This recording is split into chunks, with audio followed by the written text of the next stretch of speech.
اعوذ باللہ من الشیطان الرجیم بسم اللہ الرحمن الرحیم اللہم صلی علی سیدنا و مولانا محمد و علی آلہ و اصحابہ و بارک وسلم وصلی علیک۔ ناظرین محترم، احمد نصیر آپ کی خدمت میں حاضر ہے۔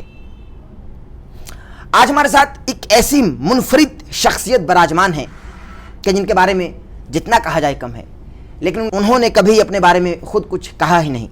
نوجوانوں کے انتہائی پسندیدہ، انہوں نے نہ کبھی خود کو عالم دین کہا، نہ کبھی خود کو مفتی اعظم پاکستان کہا۔ ان کا تعارف میں اس طریقے سے کراؤں گا، بہت سارے ملاؤں پر ہے ان کے سوالوں کا قرضہ۔ موجود ہیں ہمارے ساتھ انجینئر محمد علی مرزا۔ السلام علیکم۔ جی وعلیکم السلام ورحمۃ اللہ وبرکاتہ۔ ولا حول ولا قوۃ الا باللہ۔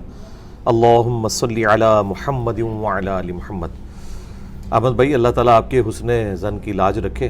اللہ کا نام لے کے شروع کریں جی۔ آپ کے جو بھی سوالات ہیں انشاءاللہ ہم کوشش کریں گے کہ بہت شکریہ۔ آپ کا طبیعت ٹھیک ہے؟ آپ جی جی خیریت سے؟ الحمدللہ۔ اچھا علی بھائی، مجھے بتائیے کہ دور نبوی صلی اللہ علیہ وآلہ وسلم، میرے سیدی میرے مرشدی آقا صلی اللہ علیہ وآلہ وسلم کے دور کی اذان ہماری سماعتوں سے چھو کر نہیں گزری، ہم نے اس اذان کو سنا نہیں۔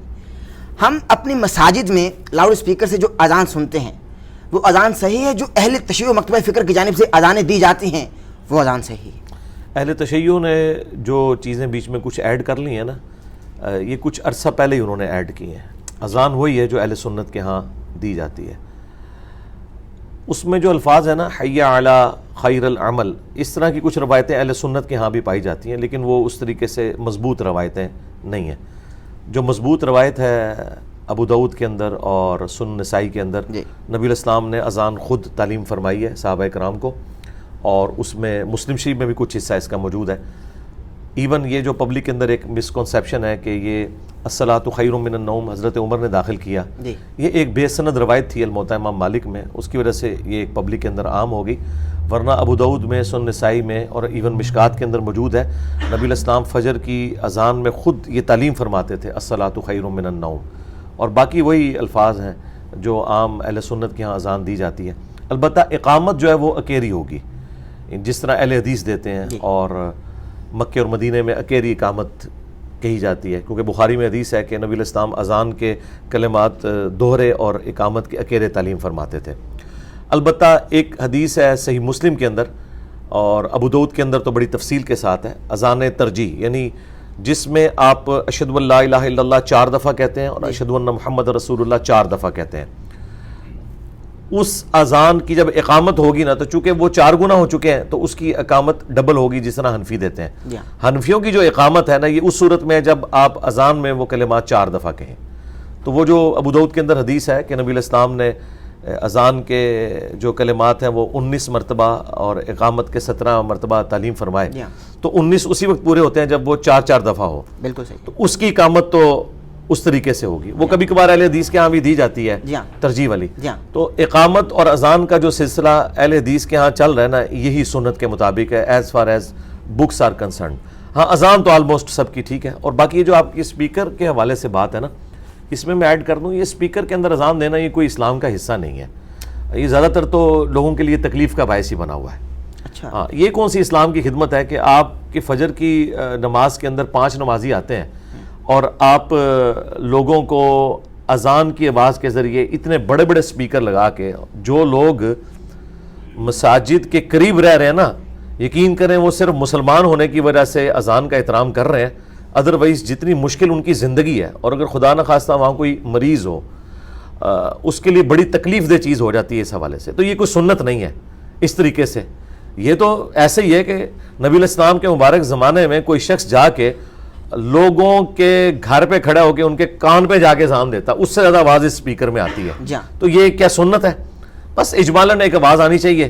اس زمانے میں اسپیکر نہیں تھا تو بس ٹھیک ہے، اذان ہوتی تھی۔ آج کل تو اسپیکر کی ویسے ہی ضرورت نہیں ہے، کیونکہ ہمارے پاس گھڑیاں ہیں، ہمیں اذان کی آواز نہ بھی سنائی دے تب بھی ہم گھڑی کو دیکھ کے مسجد میں جاتے ہیں۔ یعنی یورپ اور امریکہ میں تو بالکل کوئی آواز نہیں ہے، تو لوگ کیا مسجد میں نماز جماعت سے نہیں پڑھتے؟ مجھے بھی سال ہاں سال ہوئے ہیں، ہم نے گھڑی کا حساب رکھا ہوتا ہے کہ 1 بجے جمعہ ہے یا 1:30 بجے جمعہ ہے، اور عصر کی نماز 4 بجے، تو ہم گھڑی کے مطابق جاتے ہیں، اذان کی آواز آئے نہ اس سے کوئی غرض ہی نہیں ہوتا۔ تو میرا خیال ہے یہ اذانوں کا یہ والا سلسلہ کہ پورے ایک سپیکر کے سٹینڈ کھڑے کیے ہوئے ہیں اور لوگوں کو تکلیف میں ڈالا ہوا ہے. اگر یہاں اس چیز کو ختم بھی کر دیا جائے تو کوئی ایسا معاملہ نہیں ہے. یہ میں اس لیے بات کر رہا ہوں, انڈیا میں پچھلے دنوں گورنمنٹ نے پابندی لگائی ہے, مسلمان وہاں پہ ہنگامہ کھڑا کر رہے ہیں. یار آپ اس بات کے اوپر ہنگامہ کھڑا کر رہے ہیں کہ جو اسلام کا اس حوالے سے تو کوئی رکن ہی نہیں ہے کہ آپ نے سپیکر میں اذان دینی ہے.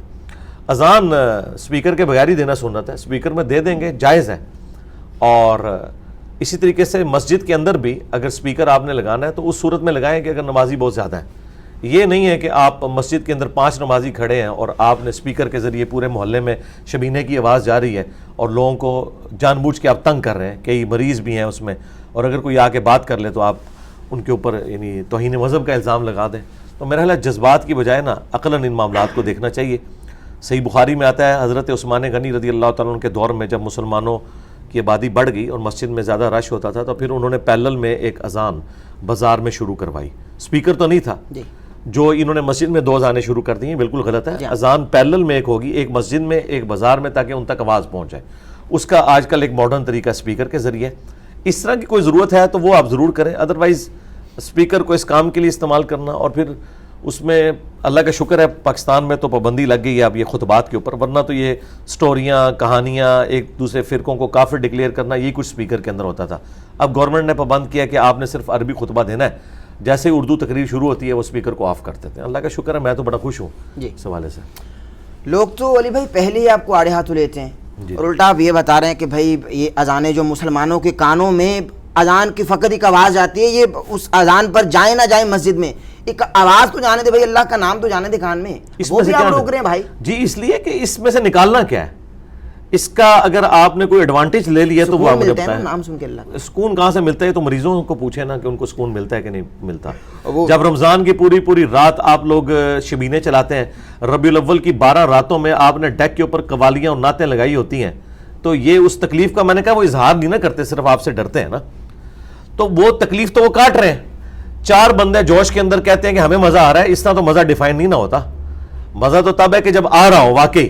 یہ تکلیف ہے کہ رات کو ایک شخص نے 10-11 بجے سونا ہے اور آپ نے 1 بجے تک قوالی لگائی ہوئی ہے, اور شبینے کے اوپر آپ نے سپیکر کے ذریعے پورے محلے کے اندر تلاوت سنوا رہے ہیں لوگوں کو, تو انہوں نے سونا نہیں ہے.